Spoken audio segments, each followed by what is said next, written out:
3HL powered by the Tennessee Lottery on 104.5 The Zone. Brent Doherty, Will Bowling with you until 6 o'clock. Broadcasting live from 104.5 The Zone's 2020 Golf Classic. Played earlier this morning, 10 under par, which is not good in this kind of event, but we had a good time. Austin Huff does that consistently with Korked Bats, and he offers his Korked Bats musings now on Monday at 3:45-ish, which is his weekly spot. Austin, what's up? How are you, man?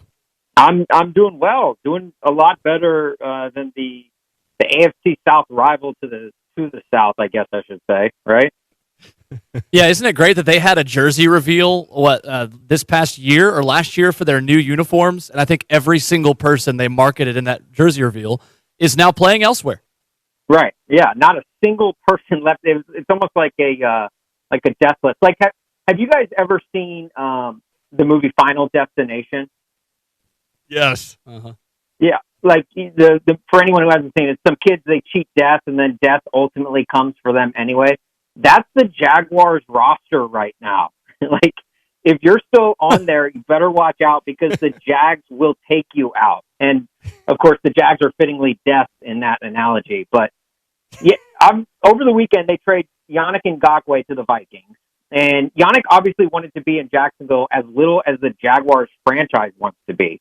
So he gave up $5.8 million in salary without securing any incentive based on sacks or the ability to avoid being franchise tagged in 2021. Like, imagine paying someone $5.8 million not to be somewhere. And then, on top of that, this morning, the team releases Leonard Fournette, fresh off of an 1,100-yard rushing season. My question to you guys is, what are the Jags doing? Like, should we send someone down there to check on them? Did they take one too many Derrick Henry stiff arms to the head? This is a team, remember, that was in the AFC Championship game in 2017. They were a couple of snaps away from the Super Bowl just 3 years ago. And now the only people left on their roster from that AFC Championship team is Keelan Cole, D.D. Westbrook, James O'Shaughnessy, A.J. Cann, Brandon Linder, Cam Robinson, Tyler Shatley, Avery Jones, Dwayne Smoot, Miles Jack, Jared Wilson, Josh Lambo, and that's it. Out of 53 guys, that's all they have left.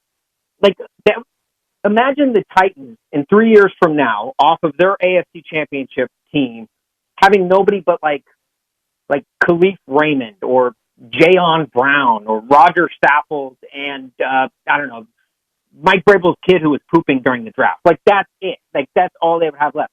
That's what the Jaguars are now. And honestly, this might be the first time I've ever said this, but I kind of feel bad for Jaguars fans. Both of them. Like, the Jaguars got cosmetic surgery when they already looked good, just adding them to the list of Lindsay Lohan, Heidi Montag, Mickey Rourke, and Axl Rose. Like, that's what they are. They're Jaxl Rose. They used to have Bortles, Jalen Ramsey, shout out to the Mid-State, Dante Fowler, and Leonard Fournette. And personally, I kind of get them cutting Leonard Fournette, because Jacksonville's just trying to keep up with the Joneses at running back. Derrick Henry is what the Jaguars hoped Leonard Fournette would become. Leonard Fournette is the Dr. Thunder to Derrick Henry's Dr. Pepper.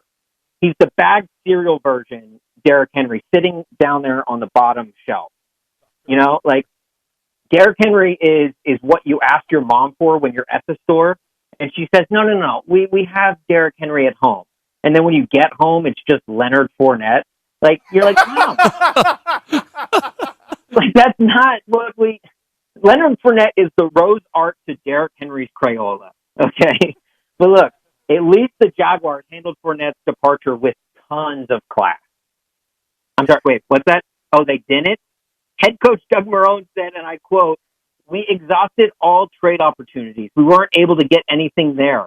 My question was, can we get any value? And we couldn't get any. Fifth, sixth, we couldn't get anything." End quote, and ends Fournette's chance of getting any good deal in the next 2 weeks. Sick burn, Doug. Like, good luck with working with that, Leonard's agent. To me, the Jaguars, instead of dogging them on the way out the door, they should actually thank their players for their service, because the Jaguars are like modern-day Redcoats. They get drafted against their will, they never win, and their real home is in London. But this offseason, I don't know if you guys feel the same way, but it plays out spectacularly for the Titans. You've got Bill O'Brien down in Houston, who I've always said is the greatest GM the Titans ever had. No offense to John Robinson, but Bill O'Brien's chin dimple is like a black hole. And what do black holes do? They suck. And then in Indianapolis, the Colts signed that potty mouth father of the year, Phillip Rivers. And, he's never won a Super Bowl, let alone his division in the last decade. So the AFC South is just begging the Titans to take the crown this year. And I'm loving every second of it. Boom. Mic drop. Austin Huff, Korked Bats. Check him out. KorkedBats.com with a K. Austin, thank you. We'll talk with you next Monday. Hey, Wakanda forever, guys. Yes, sir. They get drafted against their will. The Dr. Thunder thing. Dr. Thunder was that's so great. Incredible. Every kid on a budget knows that joke. Golly. It's great. We've got Derrick Henry at home. You get home, it's Leonard Fournette. Yeah. Anyway, we appreciate Austin Huff. When we come back, we'll get into that. Ngakoue, Leonard Fournette, Jacksonville doing Jacksonville things. We'll be right back. 3HL 104.5 The Zone.